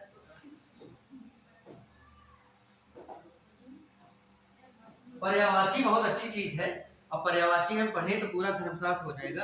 और पर्यायवाची के लिए हम पढ़े कम से कम 4-5 घंटे, एक ही दिन नहीं, मतलब धीरे धीरे, तो बहुत से इतने पर्यायवाची हम पढ़ डालेंगे जितने हमारे काम के है ना, उससे बहुत लाभ मिलेगा। लेकिन अन्ना वो इतना समय है ना, वो वही बात है, जितना हो सकेगा देखा जाता है। ठीक है, तो देखिए मार का एक अर्थ ये है कि मार का मतलब ये है कि जैसे कि मर्दन से ये बना हुआ है, मर्दन, यानी कि इन्होंने जो है ये इसलिए प्रयोग, ये इसका प्रयोग ज्यादातर बिहारी करते हैं। क्या करते हैं? बिहारी ने कामदेव के लिए मार शब्द का प्रयोग किया है, वो इसलिए कि ये बिरहड़ियों को और बिरहियों को ये बहुत मारते हैं, खास तौर से बिरहड़ियों को। ठीक है, मतलब उनके हृदय में बहुत ही दुख उत्पन्न करता है। और दुख उत्पन्न करने वाला कौन है? कि ऐसा बताया गया है कि ये कामदेव और इसकी पत्नी का नाम है, हाँ, इसकी पत्नी का नाम है रति, इसलिए इसको रतिपति भी कहते हैं, है ना। और ऐसे ही बहुत, हाँ, इस तरह से बन सकते हैं इसकी। तो बात यह है कि रति ऐसा माना जाता है कि पुरुषों में सबसे सुंदर कौन है? कामदेव, और स्त्रियों में उसी की पत्नी रति है सबसे सुंदर। तो ये ऐसा माना जाता है कि जो सुंदरता का भाव ये है कि जो हम लोगों के, मनुष्यों के मन में, स्त्री या पुरुष किसी के मन में जो भावना, प्रेम भावना जो उत्पन्न होती है, वह प्रेम भावना ही कामदेव है, वह प्रेम भावना ही कामदेव है। तो वो कहते हैं कि वो मनुष्य के हृदय में उत्पन्न होती है, और वह मनुष्य के हृदय में उत्पन्न होकर के उसे बहुत ही विचलित और दुखी और परेशान करती है, मारती है। इसलिए इसका मार का प्रयोग हुआ है ना। असलियत में क्या है ये तो कहना मुश्किल है, क्योंकि ऐसी व्याख्या मैंने पढ़ी नहीं, और संस्कृत में यानी बिहारी ने लिखा है एक जगह पे, तो ये व्याख्या मैंने, ये ऐसा संभव है। ठीक है, और ये मैं पढ़ाया इसलिए बोल रहा हूँ क्योंकि ये याद हो जाए आपको, अन्यथा इस प्रकार की व्याख्या मुझे मिली नहीं, सत्य बात। ठीक है, हाँ, अन्य व्याख्या है, जैसे अनंग है, ये अनंग की व्याख्या तो पूरी है। अनंग की व्याख्या क्या है? अन प्लस अंग, यानी कि जिसका अंग ही ना हो, यानी कि जिसके शरीर ना हो, और बिना अंगों वाला। इसका मतलब क्या होता है? बिना अंगों वाला। तो क्या था, एक बार कामदेव को क्या आ गया? सब वही महादेव को तपस्या हाँ। कर रहे थे, वो कर रहे थे। एक बार कामदेव को भेजा किसने? इंद्र ने। कहे इनकी तपस्या भंग करो जाकर। वो पहले तो कहे हम न जाइए, हाँ हम न जाइए भैया, खतरे में हम का डाल लो। लेकिन इंद्र भैया भेज रहा है, और इंद्र क्या है? देवताओं का राजा है, और वहां नरेंद्र मोदी जो कोई बात कही दे ना हो है तो बीजेपी तुनाई थी और चाहे बात करने लगा, वो भारत को बोले रहा है ना। तो कहने मतलब ये है कि वैसे ही देवराज इंद्र, तो देवराज इंद्र भैया अपने यहाँ जो आदेश देंगे कौन नहीं मानेगा, और नहीं मानेगा तो मरना निश्चित है। तो इन्होंने सोचा कि हम यार इनके हाथों मरेंगे, अब फायदा यार क्या है, जाना तो पड़ेगा, अवज्ञा भी हो जाएगी और मर भी जाएंगे, और वैसे मर भी जाएंगे तो अवज्ञा तो नहीं होगी, वैसे 2 अपयश मिलेंगे, 2 पाप होंगे, वैसे एक ही होगा, कोई बात नहीं। तो ये चले गए इनकी तपस्या भंग करने।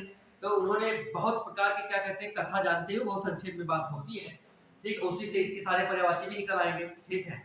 तो कथा बस इतनी है कि इनका जो क्या कहते हैं कि वो गए, तो वहां पे इन्होंने जितने भी वातावरण उसका पूरा था, उन्होंने सारा वातावरण को इन्होंने पुष्पित, सुगंधित और मादक बना दिया बिल्कुल एकदम। जितने भी घास फूस फल फूल जितने भी थे, वृक्ष वनस्पतियां, झाड़ झंकार, पेड़ पौधे, जब सब बिल्कुल एकदम फूल गए, बढ़िया सुंदर बन गया दृश्य, और बढ़िया सुगंधित हवा और वातावरण सब फूल पुष्प आने लगे। लेकिन उनके ऊपर, महादेव के ऊपर इन सब बातों का कोई मतलब नहीं, वो समाधिस्थ थे, ठीक है। तो आपका करा गया, अब तो यार कुछ हमारे जुआड़ा ने काम कर रहा। कहते हैं कि इनके पास 5 बाण है, मुक्का बेली रात्रावी नहीं, पांचों मतलब 5 फूलों के नाम है, उन फूलों के नाम मुझे इस समय याद नहीं, मैंने पढ़े हैं, ठीक है। 5 फूलों के नाम मुझे याद नहीं है, इसमें पढ़े हैं, लेकिन मैंने पढ़े हैं। वो 5 फूलों के बाण बनाए जाते हैं, इनके पास जो बाण है वो उन 5 फूलों का बाण बना हुआ है, और वो फूल बहुत ही मतलब कि सुगंधित है, इसलिए उन्हीं 5 फूलों से इनके बाण बने गए, इसीलिए इनको पंचसर कहते हैं। कहीं लिखा होगा इसमें? नहीं लिखा होगा, कुसुम सर लिखा है, पंचसर भी होता है। तो इसमें कुसुम सर यानी कि जिनके सर में बाण, एक सर ऐसे भी होता है, ये जो सर हो इसका मतलब तालाब होता है, इसका मतलब क्या होता है, और ये जो सर होता है इसका मतलब बाण होता है ना।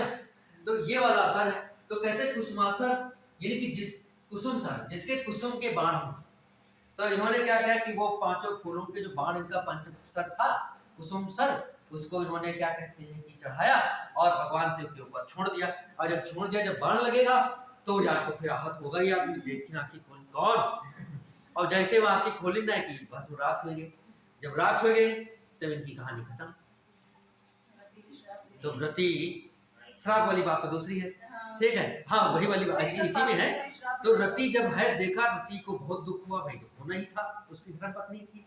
तो ये भाई विलाप करते हुए रोते हुए महादेव के पास गई, बड़ा तपस्या करी, बड़ा ये है वो ये जैसी बात। तो कहें कि अब यार जब हम कह चुके तब कह चुके, अब फसम तो फसम, ठीक है, अब कुछ नहीं बच पाए, ठीक है। तो फिर क्या है, फिर इन्होंने उसको जो है सांत्वना देने के लिए 2-4 बातें बताएं कि यदुवंश में यह पैदा होंगे भगवान किरण के रूप में, तब उनके क्या कहते हैं पुत्र के रूप में पैदा होंगे, ठीक है। ये सब दुनिया भर की बातें उन्होंने बताई, तब इसका मिलन होगा आपका, वो कहानी आगे, लेकिन वहां से ज्यादा यहाँ पे रिलेट नहीं है, ठीक है। तो रिलेट बस इतना है कि वो उनके जो बाण थे वो काहे के थे, फूलों के बाण, ठीक है। और फूलों के बाण होने के कारण वो किसके थे, कामदेव के। तो कुसुम सर यदि आ जाए तो क्या करेंगे, सर मने तीर और कुसुम मने फूल, यानी कि फूलों के बाण, यानी कि इसके महादेव, इसका अर्थ हो गया कुसुम आयुध। कुसुम मने फूल और आयुध मने हथियार।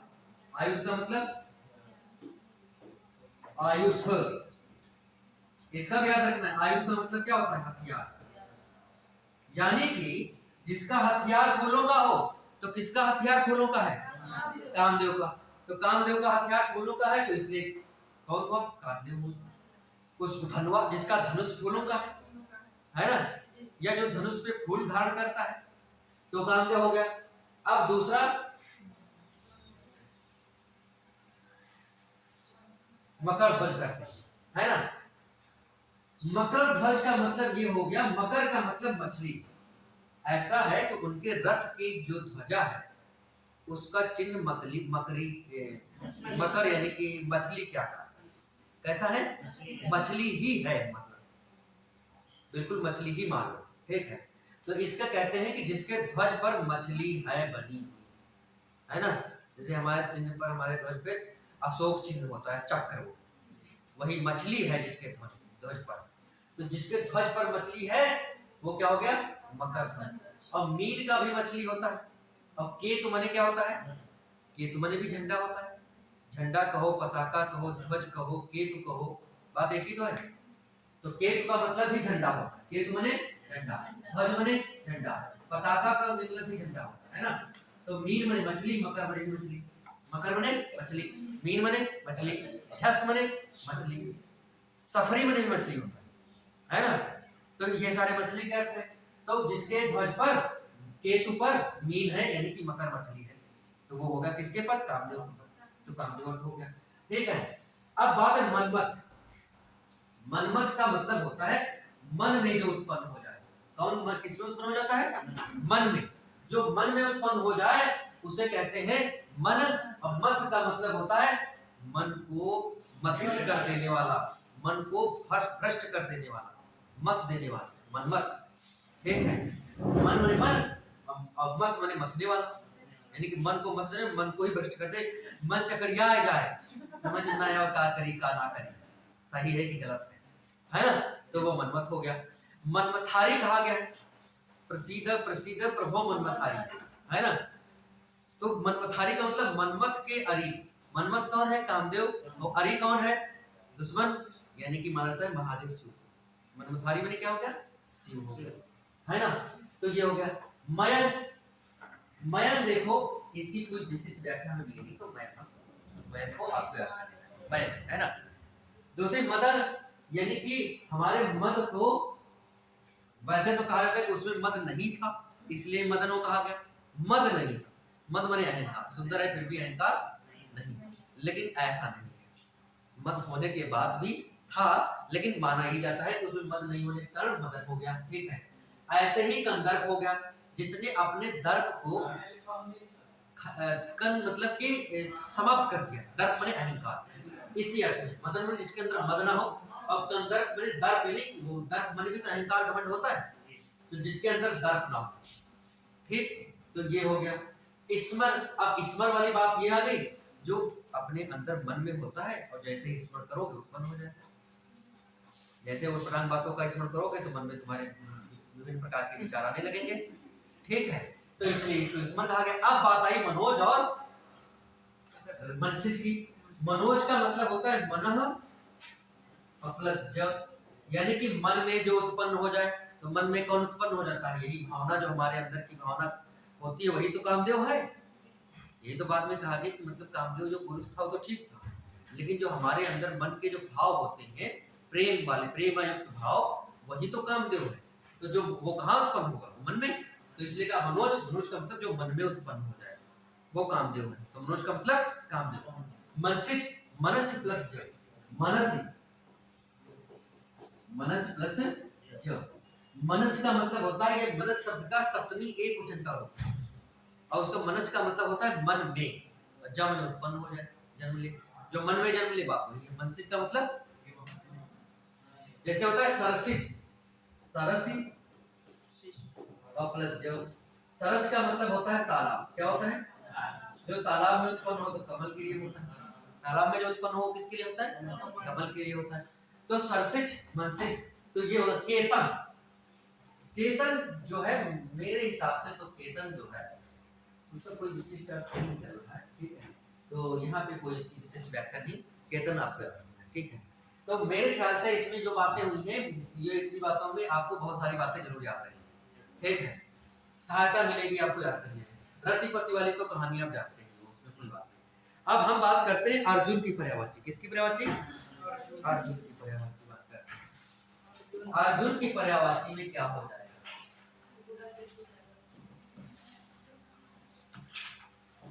अर्जुन की पर्यायवाची में एक तो आपने बोला गुडाकेश, ठीक है। दूसरा धनंजय हो जाएगा, तो तीसरा ब्रह्मलला हो जाएगा, चौथा क्या हो जाएगा? गांडीव भारी है। प्रथापुत्र हाँ, गांडीव भारी। तीसरी बात क्या हो जाएगी? हाँ,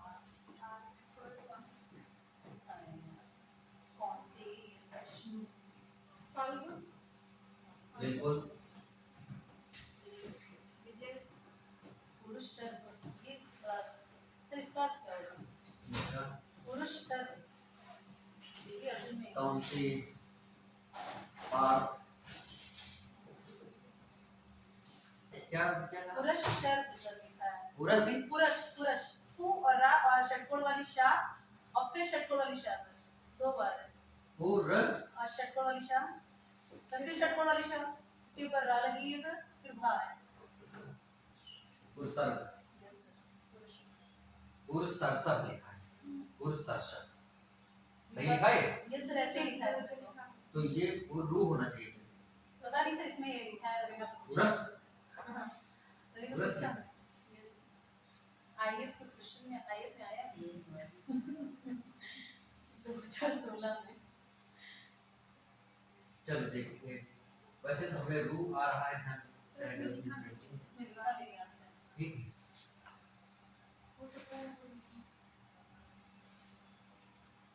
सब में साक्षी विभत्सु देखिए सर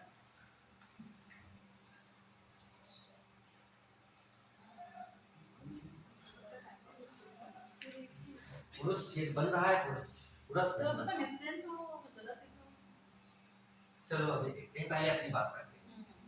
देखो बुरा केस, बुरा केस का मतलब क्या हुआ अर्जुन में? तो देखो बुरा केस का मतलब क्या हुआ? बुरा और प्लस 20। बुरा का मतलब होता है नींद।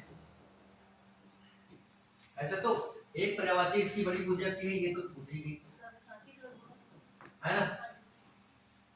ऐसा अच्छा ये तो है? क्या क्या? अरे अर्जुन का वो विभिन्न वो उसके आधार पे ले लिए हैं गुण कार्य के हिसाब से, लेकिन मूल पर्यायवाची में लेना बहुत ठीक नहीं है ना, लेकिन फिर भी ठीक है किताब में लिखा है, लेकिन मुख्य पर्यायवाची जो है उनको मैं बता रहा हूँ। देखो गुड़ा केस का मतलब कैसे हो जाएगा? गुड़ा का मतलब होता है नींद। अब इस मने स्वामी राजा नींद का स्वामी, यानी कि नींद का जो स्वामी होगा तो नींद में सोएगा नहीं, सो भी सकता है, फिर स्वामी है तो चाहे सोए तो जागे। भाई उसको नींद आए कहेगा तभी आएगी, नहीं कहेगा तो नहीं आएगी। भाई जब उसका राजा ही स्वामी ही है नींद का तो फिर क्या, कहेगा तो आएगी, नहीं कहेगा तो नहीं आएगी। ठीक है, तो बात ये है बुरा का मतलब नींद, और इसमें इनको कहा जाता है कि ये रात्रि में अंधेरे में अभ्यास करते थे, इनको रात रात भर नींद ही नहीं आती थी और ये अंधेरे में ही तीर चला लेते थे और सही जगह पे इतना अभ्यास कर लिए थे, तो इनको नींद नहीं आने के कारण ये नींद जब चाहे तब आए, मतलब 2-2 4-4 10-10 दिन नींद नहीं आती थी इनको, आते ही मतलब नहीं थी, टेंशन ना रहा इनका कि टेंशन में नींद ना आया हुआ, मतलब इन्होंने नींद को जीत लिया है ना, तो इसलिए नींद नहीं आते हैं, कारण नींद के ये स्वामी थे, इसलिए बुरा के साथ धनंजय कहा जाता है। वैसे धनंजय के और भी अर्थ होते हैं, लेकिन धनंजय का मतलब जिन्होंने धन यश धरती इत्यादि को जीता है, विजित किया है, इसलिए इनको धनंजय भी कहा जाता है। ब्रहण लला तो जानिए रहे हो, ब्रहण लला क्या था? इस नाम से इन्होंने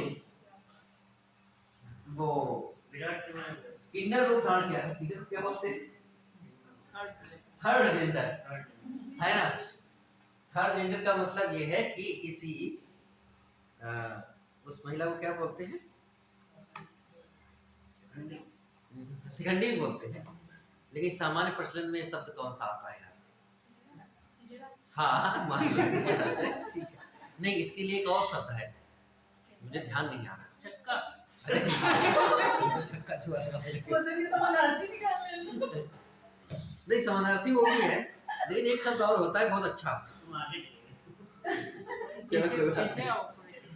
ठीक है, कोई बात नहीं, 102 होता है।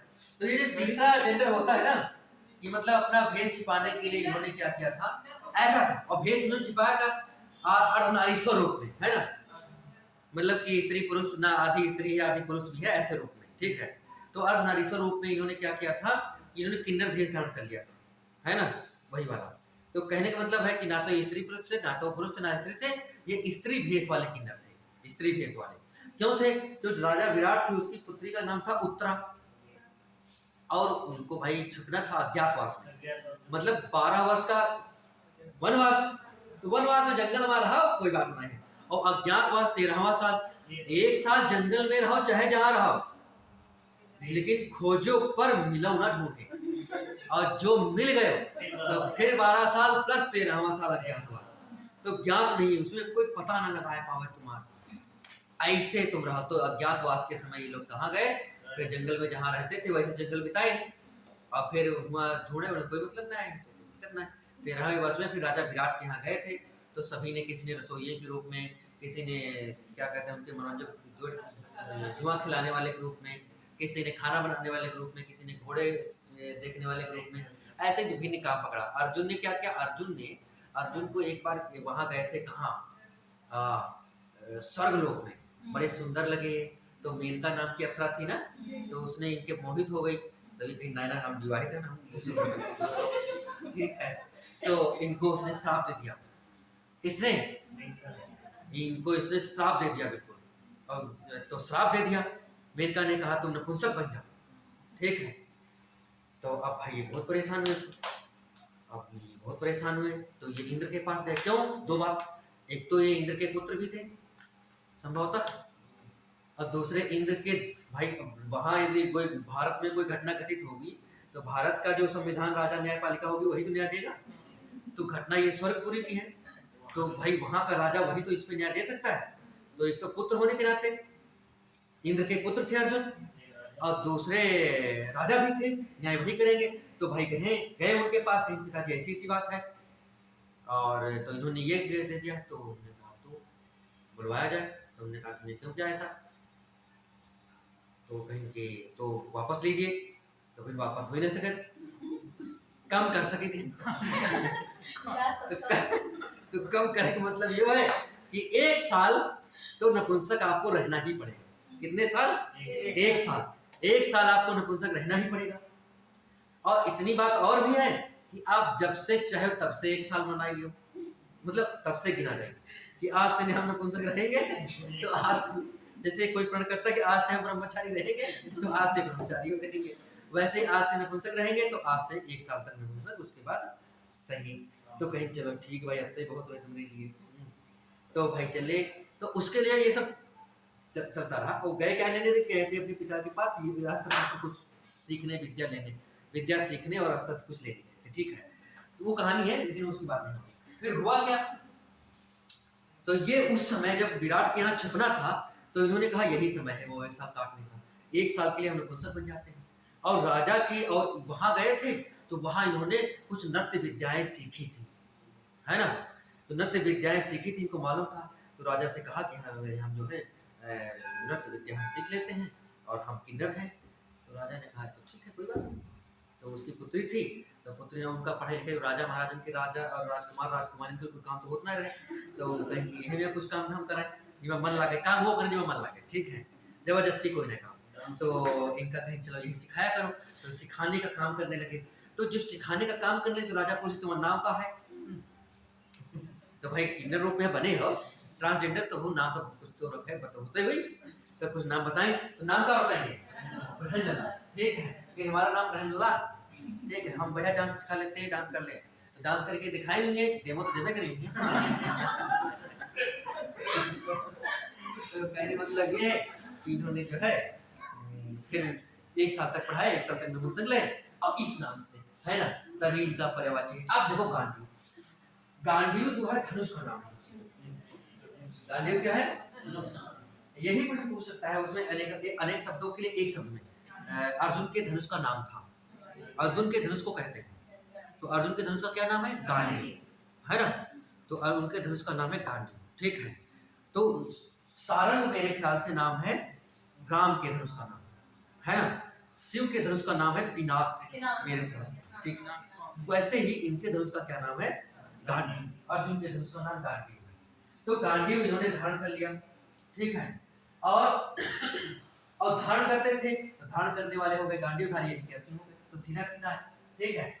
अब बात ये श्वेत वाहन कहां से आया, सफेद घोड़ा है ना। इनका वाहन जो था श्वेत घोड़े पे टहलते थे, टहलने का मतलब अपना युद्ध करते थे, ठीक है। इनके घोड़े श्वेत थे, इसलिए श्वेत वाहन का फाल्गुन इनको कहते हैं। कारण है, अब बहुत व्याख्या मुझे याद नहीं है, लेकिन व्याख्या है इसकी बड़ी लंबी, ठीक है। लेकिन फाल्गुन भी इनको कहा जाता है। फाल्गुन क्या, फल्गु नाम से इनका कुछ है, ठीक है। और वो व्याख्या मुझे बहुत स्पष्ट नहीं है, इसलिए कोई अंदाज में बताना बात नहीं चाहता, ठीक है। लेकिन इन्हीं से संबंधित है। फाल्गुन एक महीने का भी नाम है। वही तो कह रहे हैं, जन्म नहीं फाल्गुन में। नहीं, ये नहीं, ये मैं जानता हूँ, ये नहीं है, कुछ और है। उसकी कहानी मुझे बहुत स्पष्ट नहीं है, इसलिए मैं उसके बारे में ज्यादा नहीं चर्चा कर रहा। बस इतना है कि फाल्गुन भी इनको आ जाता है, ये याद रखो। और ये इंपॉर्टेंट भी है, ये क्या है, ये थोड़ा महत्वपूर्ण भी है, क्योंकि तो फाल्गुन महीने का भी एक नाम है और ये है, लेकिन महीने से संबंध नहीं है, ठीक है। कौनते जो है कुंती, कुंती में ए प्रत्यय जोड़ेंगे। क्या प्रत्यय जोड़ेंगे, ए प्रत्यय जोड़ेंगे। इसका मतलब हो जाएगा कुंती के पुत्र। क्या हो जाएगा, कुंती के पुत्र। इन्हीं को एक शब्द भारत भी कहते हैं। क्या कहते हैं, तो भारत में भी भारत और प्लस यण फाड़ प्रत्यय जोड़ेंगे तो भारत बन जाएगा। भारत का मतलब होता है भरत के पुत्र। भरत कौन थे, भरत वही कुरुवंश में पैदा हुए थे जिनके नाम पे हमारा देश का नाम भारत पड़ा। भरत प्रतापी राजा शकुंतला और दुष्यंत के पुत्र, है ना। तो ये तो कौनते का मतलब क्या हो गया, कुंती के पुत्र।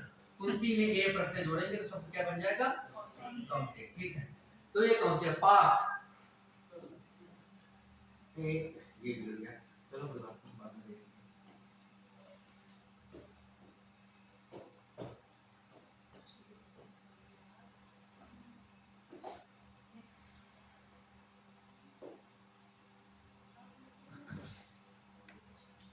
पार्थ का मतलब क्या हुआ, देखो एक शब्द होता है प्रथा, एक शब्द होता है प्रथा। इस प्रथा का मतलब होता है रीति रिवाज। मेरी बात समझ पा रहे, परंपरा। और इस प्रथा का मतलब होता है कुंती। क्या समझे, कुंती।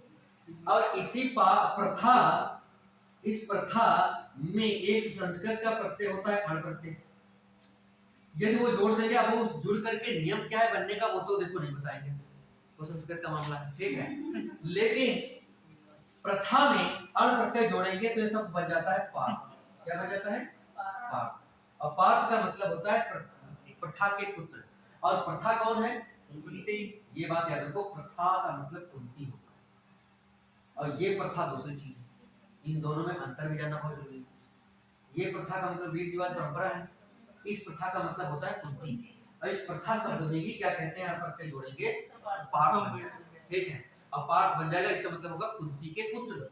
और कुंती के पुत्र तो वैसे कई है, लेकिन माना अर्जुन के लिए जाता है, क्योंकि भगवान कृष्ण ने अर्जुन के लिए ही पार्थ शब्द का ज्यादा प्रयोग किया, ठीक है। ये हो गया सव्यसाची। ये तो खूब पूछते हैं एक शब्द वाले में, अनेक शब्दों के लिए एक शब्द में पूछते हैं। जैसे प्रायः क्या होता है कि इस दाहिने हाथ से हम लोग काम करते हैं, दाहिने हाथ से ज्यादा लोग काम, कुछ लिबड्डी होते हैं लिप्टा वाले, ठीक है, तो इससे भी काम करते हैं। तो इससे जो काम करते हैं तो वो क्या कहलाएंगे, सव्यसाची। अब ये अर्जुन क्या थे, वैसे तो तीर सभी ऐसे इस हाथ से चलाते थे, अर्जुन लेफ्टी है, कौन है, लेफ्टी। तो लेफ्टी वाले क्या कहेंगे, ये दाएं हाथ। और वैसे ये नहीं, इनके बारे में कहा जाता है कि वो हाथ चला लेता है, दोनों हाथ से। लेकिन इसका मतलब ये है कि जो दाएं से नहीं, जो बाएं से भी तीर चला लेता, जो बाएं हाथ से भी तीर चला लेता, उसे क्या कहेंगे, उसे कहेंगे सव्यसाची। तो बाएं हाथ से मामला था, इसलिए सव्यसाची कहते हैं। भारत तो मैंने बता ही दिया। भारत में, भारत जो शब्द बना है ये भारत से, भारत में अण प्रत्यय के बना है, और इसलिए जो है भारत में अण प्रत्यय जोड़ेंगे तो भारत बन जाएगा। और भारत का मतलब होता है भरत के पुत्र, भरत की संतान। भारत का क्या मतलब होता है, भरत की संतान। जैसे कि यदा यदा हि धर्मस्य ग्लानिर्भवति भारत, तो भारत का मतलब भारत देश नहीं, हे भारत, यानी हे भरतवंशी अर्जुन, जब जब धर्म की ग्लानि हो, तो भारत का वहां पे क्या अर्थ है? भरत पुत्र अर्जुन, है ना, ये अर्थ है। तो ये हो गया इसमें। हाँ, वो वाले चर्चा करते हैं कुछ, वो वाला हमें नहीं ज्यादा समझ में आ रहा। ठीक है, पुरुषर सत्याराम। तो उनको लग रहा है इसमें गलत है क्योंकि गूगल पर ढूंढ रहे थे वो भी इसका अर्थ नहीं दिखा रहा है। ठीक है। पुरुष साक्षात है, मिसिंग दिखा है और नहीं दिख रहा है। पुरुष सारसव है ना, जी। ये सब है।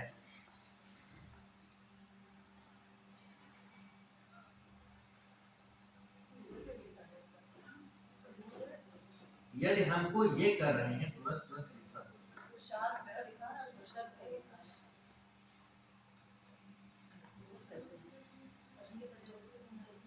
ये नहीं लिखा बाकी से ठीक है। ये गलती से तो नहीं आया।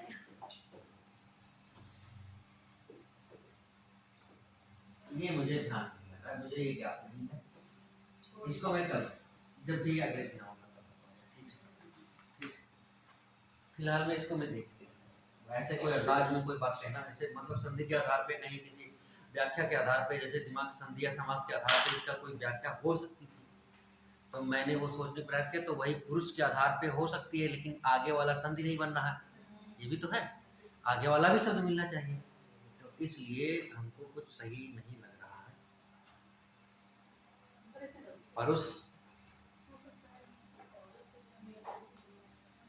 जैसे परुष शब्द एक है ना, पुरुष है, जैसे पुरुष, पुरुष शब्द हमें ध्यान ही नहीं आ रहा, ऐसा कोई शब्द बन ही नहीं पा रहा है। जैसे पुरुष शब्द क्या होगा, ये होगा तो फिर देखेंगे। वैसे परुष शब्द तो होता है, जैसे परुष शब्द है ये होता है, परुष का मतलब होता है कठोर, परुष, परुष का क्या मतलब होता है, और पुरुष तो आप जानते ही हो, पुरुष। फिलहाल में हम बिल्कुल नहीं कह रहे कि होता नहीं है, मैं ऐसा नहीं कह रहा हूँ, ठीक है, मैं ऐसा नहीं कह रहा हूँ कि होता नहीं, हो सकता है, देखना पड़ेगा शब्दकोश में, मैं इसको देखूंगा तब बताऊंगा आपको, ठीक है। अभी फिलहाल शंकर की पर्यायवाची में आपको बताता हूँ, किसकी पर्यायवाची? शंकर की, शंकर पार्वती दोनों आते हैं, ठीक है। तो शंकर की पर्यायवाची में बताता हूँ आपको। हाँ,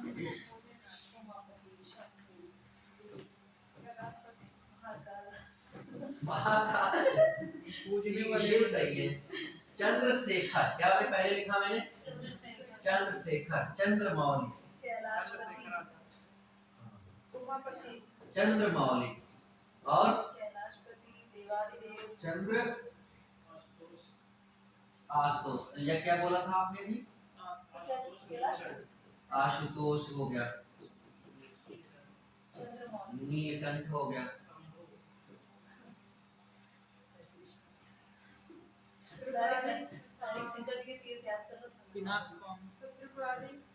त्रिपुरारी हो गया, त्रिलोचन है, बहुत सारे पर्यायवाची हैं, त्रिपुरारी, गंगाधर, हाँ ये भी ठीक है, गंगाधर, गंगाधर अभी बताया था, दूसरा वाला कौन सा हो गया था? महादेव, ठीक है। बढ़िया, क्या था मतलब, प्रचलित ज्यादा है, महाकाल में जो लिखे थे,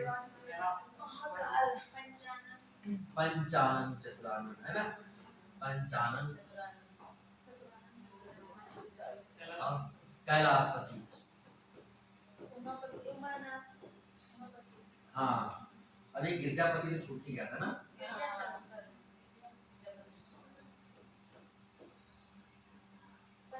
गिरजापति, पशुपति, पशुपतिनाथ मंदिर नेपाल है, मोदी जी गए थे। पिनाक, हाँ पिनाक हमारी है, पिनाक,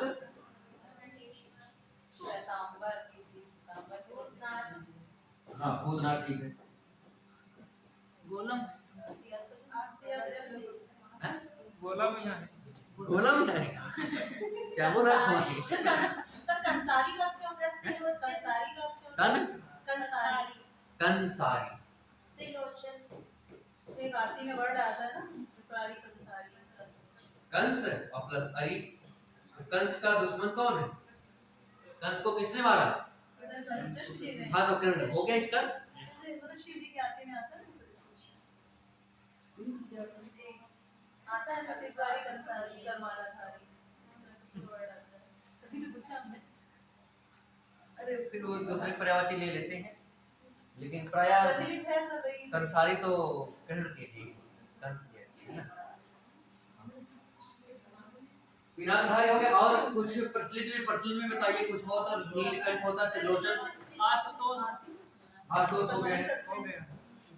त्रिलोचन बहुत जरूरी था, विश्वनाथ है ना। हाँ रुद्र वाला विश्वनाथ हो गया, रुद्र हो गया है। और वैसे तो बहुत सारे। ठीक है, अब देखा जाए एक दो बात। देखो एक बात है चंद्रशेखर, तो चंद्र और शेखर का मतलब क्या होता है? शिखर पर, जिसके यानी कि चोटी पर, सिर पर, यानी कि जिसके सिर पर चंद्रमा है वो क्या है? चंद्रशेखर। चंद्र शिखरे यस्य सः, यानी कि महादेव के सिर पर कौन है? चंद्रमा विराजमान है, सुशोभित है ना। और उनके सिर से क्या है? जटाजूटधारी, जटाएं भी हैं बड़े। अरे पर्यायवाची तो गिनने लगो तो सैकड़ों बन जाएंगे मुझे लगता। और इनके तो नाम वो ऐसे वाले हैं जैसे सहस्त्र नाम वाले नहीं होते हैं। सहस्त्र नाम, सहस्त्र नाम का मतलब है सहस्त्र में हजार, ये तो हजार नामों वाले हैं। ये तो अनंत मान लो। लेकिन प्रचलन में जितने परीक्षाओं में हम लोगों के आते हैं, मेरे ख्याल से इसी में से आने चाहिए थे, आएंगे तो। वैसे तो कुछ भी आ सकते हैं, ठीक है। तो चंद्रशेखर मतलब जिसके शिखर पर, यानी कि मस्तक पर चंद्रमा है ना। तो यस्यांके विच्च विभाति भूतर सदा देवापका मस्तके, ऐसा लिखा है। तो यस्यांके, यस्य अंके, यानी जिसके अंक, यस्य अंके हो गया। ऐसे ही बहुत सारी प्रकार। चंद्रमौली, मौली मुनि भी मस्तक जिसके चंद्रमा है। आस का मतलब होता है जल्दी, शीघ्र। जैसे होता है आसु लिपिक, मैं जल्दी से जो लिख देते हैं। हाँ, आस का मतलब जल्दी, सा वैसे वाली होगी। और तोष का मतलब संतुष्ट होना, प्रसन्न होना। तोष का मतलब संतुष्ट होना या प्रसन्न होना, जो जल्दी प्रसन्न हो जाए। ऐसा कहा गया कि जो जल्दी प्रसन्न हो जाए। तो इसीलिए ज्यादातर जो मंदिर बनाए गए हैं वो किसके बनाए गए हैं? शंकर जी के। तो पत्थर रख दो तो कोई बात नहीं, बढ़िया मूर्ति ना तो कोई बात नहीं। भोले भंडारी हैं सर, किसी भी रूप में आ हाँ तो दोस्त है। तो इसीलिए कहा गया कि इनका ज्यादा पूजा करो, कमाई में यहाँ काम चल जाए, और दूसरे के चक्कर में पड़ी हो तो परे रही हो। वो तो खाली जल से पसंद होने वाले हैं। ये बात। नीलकंठ, नीला, नीलम कंठ में जैसे सब। तो कंठ मतलब समझ ही रहे हो कि जब विष निकला था समुद्र मंथन के समय, तो सब कहीं का होए, तब कहीं होएगा कुछ नहीं। उनका बुलाओ बैठे काहे बैठी। तभी तो दूरा भी तभी तो दूरा करते हैं। हाँ, तो कहने मतलब फिर उनको दिया गया। तो कहीं वो तो हम जानते हैं यार देवे कहीं होगा नहीं, कोई चीज हो तो हमका कहा दिया तो वापस ही बांट ले आओ, है ना। नहीं कोई चीज हो तो दिया हो, मैं ठीक है लाओ भाई, कोई बात नहीं है ना। तो कहने का मतलब ये है कि फिर उन्होंने इसको पिया, और पिया तो भाई उन्होंने क्या किया, इसको पी करके गले में ही धारण कर लिया, नीचे जाने ही नहीं दिया। और जब नीचे जाने ही नहीं दिया तो फिर क्या कोई फर्क ही नहीं पड़ पाया उनके ऊपर, गले में ही धारण कर लिया। लेकिन जब गले में ही धारण कर लिया तो जहाँ पे भाई मान लिया कि जहाँ अग्नि होगी तो वहाँ जलाएगी, तो आसपास है ही है, तो उसने उनके गले को जो है प्रभावित करके नीला कर दिया। तो हो कह गए नीलकंठ हो गए, ठीक है। तो नीलाकंठ उन्हीं को माना जाता है। वैसे तो नीलाकंठ नीलकंठ नाम से एक पक्षी भी होता है, तो वो उसका भी कंठ का जो गले का जो यहाँ पे जो पंख होते हैं वो नीले होते हैं, इसीलिए शायद भी है ना। तो नीलकंठ हो गया, तो जान ही रहे हो। त्रिपुरारी, अब त्रिपुर नाम का एक राक्षस था, उसके दुश्मन त्रिपुरारी हो गए, ठीक है। गंगाधर, गंगा को धारण करने वाले अपने जटाजूट में, जब गंगा जी वहां से चली तो कहीं जो पृथ्वी पर डायरेक्ट जो, तो पृथ्वी पर आता है एकदम भयंकर। जब बहुत तेजी से कोई चीज बल जाएगा तो पृथ्वी तो क्या कहते हैं रसातल में धंस जाएगी, है ना। तो कहीं फिर कहाँ पर धारण करा जाए, तो फिर इनकी तपस्या की भगीरथ ने, तो फिर इनमें पसंद होकर के तो गंगा को इन्होंने धारण किया महादेव शिव ने। फिर उन्होंने धीरे धीरे सब लपेट लिए, फिर धीरे धीरे छोड़ी, है ना। तो ये हो गया। दूसरी बात, जैसे कि टंकी पानी भर ले जाए टोटी से नहीं निकालता ऐसे। तो कहीं महादेव, देखो सारे देवता हैं लेकिन ये महादेवता है, महान देव। देवताओं के भी देवता है, एक तो व्याख्या ये है, और दूसरी व्याख्या ये है कि अन्य जितने देवता हैं, भगवान है, देवी देवता, उनकी पूजा कौन करता है? मनुष्य करते या मुनि ऋषि करते। लेकिन ये ऐसे वाले देवता हैं जिनकी पूजा राक्षसों करते हैं, मतलब आदमी भी करते हैं, मतलब पुरुष, ये जो मनुष्य आदमी मनुष्य भी करते हैं, राक्षस भी करते हैं, मानव भी करते हैं और दानव भी करते हैं। और अन्य जितने देवता हैं उनके दानव ना करते, जैसे विष्णु जी हैं या जैसे कृष्ण है, राम है, इनके राक्षस कोई नहीं करता। निकल लो उनसे कब, उनको मानते ही नहीं है ना। लेकिन शंकर जी को पूजा ये भी लोग करते हैं और वो भी नहीं करते। हाँ, तो कहने का मतलब नहीं, तो कहने का मतलब ये है कि इनको, ये देवता नहीं है, ये महादेव है, ये सबके हैं, तो इसलिए इनको क्या रखा गया? महादेव। ठीक है। अब जैसे महाकाल तो समझ ही रहे हो, कालों की काल महाकाल है, इसलिए पंचानन। अच्छा, अभी पूछा था आपने, पशुपति जो है, पशु जितने हैं इन पशुओं के स्वामी माने जाते हैं। ठीक है, तो पशुओं के स्वामी हैं, तो इसलिए पशुपति इनको कहा जाता है। नंदी पर विराजमान रहते हैं। ठीक है, नंदी वाहन भी बोल सकते हैं। तो इस तरह से, तो इसीलिए पशु इनके क्या कहते हैं, गण इत्यादि जितने इनके सेवक हैं, वो सेवक ज्यादातर कौन है? पशु पक्षी ही है, यही सब भूत पैताल है। इसलिए भूतनाथ भी कहा जाता है इनको, जैसे भूत वूत है सब है। इनको नंगा भी कहा जाता है। क्या कहा जाता है? हाँ, स्त्री को गंगा भयो नंगा के विवाह में है। हाँ, अर्धनारीश्वर भी कहा जाता है। अर्धनारीश्वर का रूप धारण करने के, है ना, आधा नारी आधा पुरुष। ठीक है। पंचानन, इनके 5 आनंद माने जाते हैं, पंच और प्लस आनंद। वैसे इस मामले में कई चीजें हैं। वैसे शिव के बाद पंचमुखी है ना, पंचमुखी शिव सुना होगा। वैसे पंच आनंद, इसके मतलब 5 मुख है। 50 से भी कहते हैं, आज से मैंने मुख होता है। तो पंचानन यदि बात है तो शिव के बारे में बताता है। वैसे पंचानन इनका भी रूप देखा जाता है। क्या इनको क्या बोलते हैं? षटमुखी तो कार्तिकेय है, 6 मुख। अरे हनुमान जी है ना, हनुमान जी को भी 5 मुख वाला पंचमुखी हनुमान माना जाता है। लेकिन पंचानन इनको भी माना जाता है, इनकी पर्यायवाची में भी माना जाता है। कैलाशपति समझ ही रहे हो, गिरजा, गिरजा मतलब उमा को कहा जाता है। तो वही गिरजापति की जगह पे उमापति लिखा हो तो भी कोई बात नहीं, पार्वती पति लिखा हो तो भी कोई बात नहीं, है ना। तो यहाँ पे गिरजा का मतलब गिर से उत्पन्न है, जो पर्वत से, यानी कि पार्वती, और उनके पति यानी कि महादेव शंकर।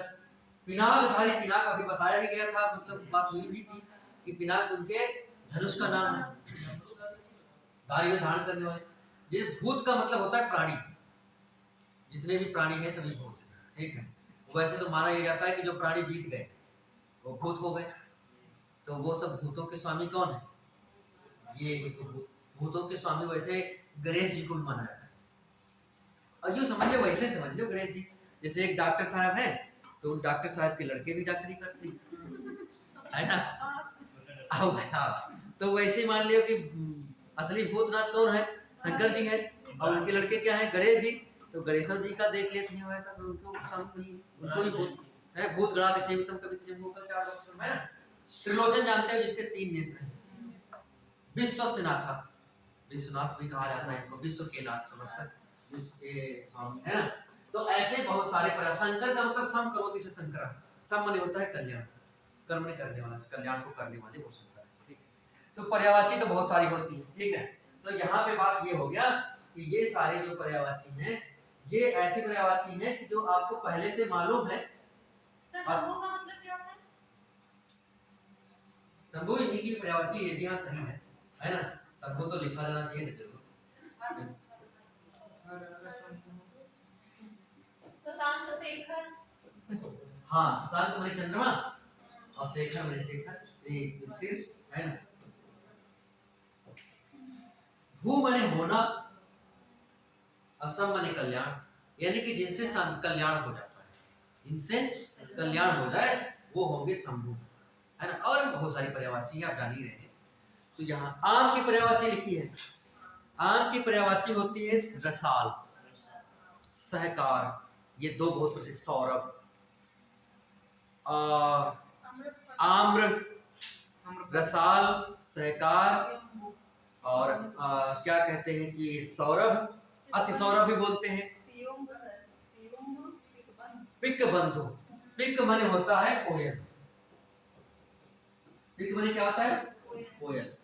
पिक बंधु या पियम दोनों एक ही है, ठीक है। पिक बंधु जो है, पिक माने कोयल, बंधु माने भाई। कोयल का भाई कौन है? जब बौर आता है, क्या कहते हैं, आम में, तभी कोयल बोलती है। और जब बौर आता है तभी कोयल जो है, कोयल को बड़ा मजा आता है, ठीक है। तो इसलिए पिक यानी कि बंधु, यानी कि पिक यानी कोयल का भाई कौन है? आम। आम को माना जाता है। पियम वो भी बोलते हैं, अमृत फल भी बोल देते हैं इसको, अति सौरभ, सौरभ, है ना, ये सारे। आम्र, आम का जो तत्सम होता है वो आम्र होता है, तो जानते ही हो। तो इस तरह से व्याख्याएं और भी बहुत सारे शब्दों की हैं, और बहुत सारे शब्दों की बची हुई व्याख्याएं हैं, लेकिन समय मिलेगा तो बताएंगे। लेकिन अगले दिन जहां तक है वो बताएंगे, यदि टाइम मिलेगा तो एक एक चीज सब पे बता लें, जितने भी टॉपिक हैं वो बताएंगे आपको। कौन सा?